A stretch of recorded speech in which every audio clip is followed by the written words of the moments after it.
that the rest of the class waved the white flag when he came out number one and said, "We quit." You got it. He blew them all out of the water anyway. He's number one in his class at Union Catholic. Besides that top academic achievement, he's a member of the baseball team, member of the forensics team. I had to tell Joe O'Keefe what forensics was, but we're going to work on that. He's a member of the National Honor Society. And more importantly, with the rest of his time, he keeps volunteering at all these organizations. He sat down there and said, "Do you sleep?"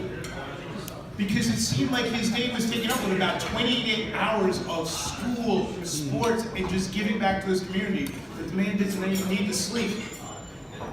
And he's very proud of his Irish heritage. You can trace it back to County Kerry, where his great-great-great-grandparents came from in the 1850s. And most importantly for all of us, he's going to go to Notre Dame next year.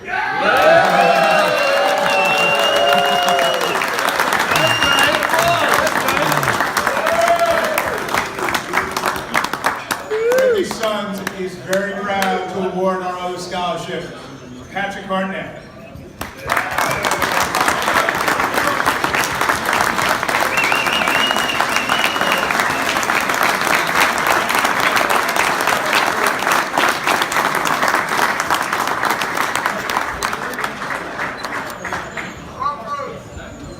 Thank you for the kind words. It's definitely a huge honor to be up here tonight alongside Evan, receiving this great award.